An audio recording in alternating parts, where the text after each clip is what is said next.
આ છે આ બળદવો ડુંગર કહેવાય અને આ ટાઢાણી પરિવારના કુળદેવી છે. હવે આ આપણા ચોટીલા જેવું છે. ચોટીલા છે એ એક મઠ છે દરબારનું, પણ ત્યાં 18 વરણ આવે એમ આ ટાઢાણી કુટુંબનો મઠ છે, પણ અહીંયા 18 વરણ આવે. અને આ લોકોને અહીંયા આવવું હોય, હવે એમ માનો કે બીજા કોઈને મઢે જવું હોય તો એમ કે ભાઈ અમે મઢે જઈએ છીએ, તો તમે આવતા હો એટલે તમે શું કહો ભાઈ અમારે મંદિરે જવું છે, માતાજીએ જવું છે. એટલે આ ચોટીલા જેવું છે. અને આનો ઇતિહાસ લોકવાયકા એવી છે કે ભાઈ આ ટાઢાણીના વડવાઓ મૂળ લોકાલોકી આપણે સાંભળ્યું છે કે ભાઈ લોકાલોકીના હવે ત્યાંથી નીકળેલા. હવે એમાં પેલા તો શું છે, ગાડા હતા, કાંઈ વાહન તો હતા નહીં. હવે એ લોકો ગાડા લઈને આવતા હતા, એમાં રસ્તામાં ક્યાંક રસ્તો ભૂલી ગયેલા. એ વખતે ત્યાં માતાજીની હાજરી થઈ અને કીધું ભાઈ આ રસ્તો મેં ભૂલાવ્યો છે, મને ભેગી નહોતી લીધી તમે. તો એમાં એ હાલતા હાલતા એ અહીં પાછળ કોઠો છે ત્યાં આવેલા, ત્યાં એણે ઉતારો કરેલો. ગાડાની ઊંધે ચૂંદડી બાંધેલી હતી.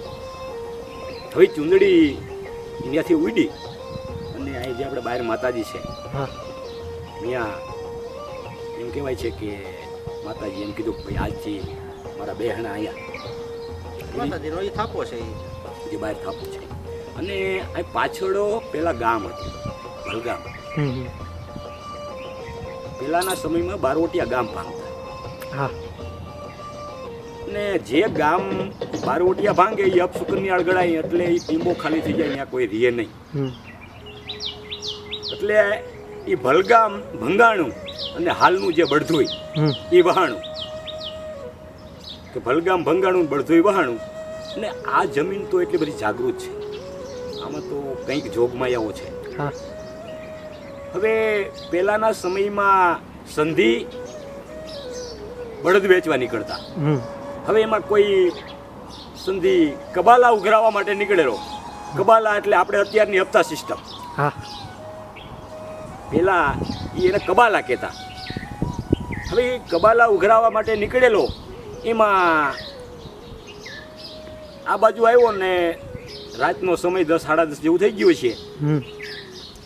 આ સંધિ થાકી ગયેલો એટલે એને એમ થયું કે ભાઈ હવે જ્યાં ગામ આવે ને ત્યાં મારે રાતવાસો કરવો છે. એમાં બરાબર અહીં ગામમાં આવ્યો. એક ડેલી એને ઘોડી ઊભી રાખી, ડેલી ખખડાવી એટલે એક માળી બહાર નીકળ્યા.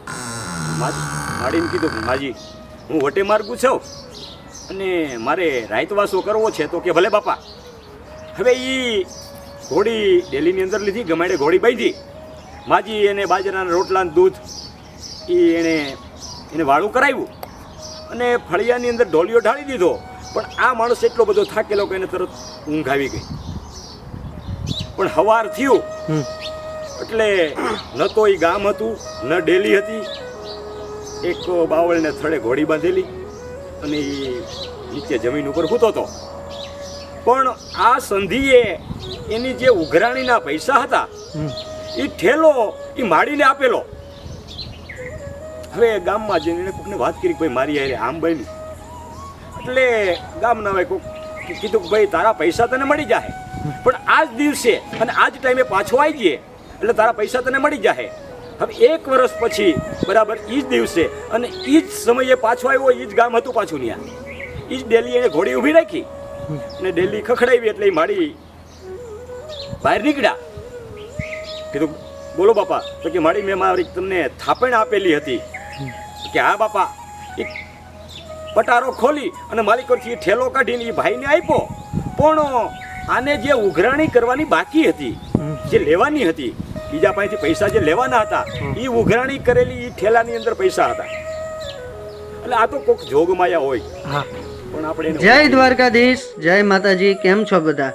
બધા મજામાં જઈશું. અને આજના વિડીયોની અંદર તમારું સ્વાગત છે. તો તમે જે વિડીયોમાં જોયું એ પ્રમાણે આ મંદિરનો કંઈક ઇતિહાસ છે. અને આ મંદિર બહુ સુંદર મજાનું મંદિર છે. ડુંગરા ઉપર આવેલી જગ્યા છે આ.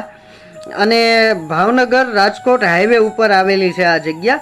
તમે ભાવનગરથી આવતા હો તો આ મંદિર 130 કિલોમીટર થાય છે, રાજકોટથી આવતા હો તો 35 કિલોમીટર થાય છે, અને આટકોટથી આવતા હો તો 11 થી 12 કિલોમીટર થાય છે, અને જસદણથી આવતા હો તો 15 કિલોમીટર જેવી જગ્યા થાય છે, અને હલેન્ડાથી આવતા હો તો 2 થી 5 કિલોમીટર થાય છે આ જગ્યા.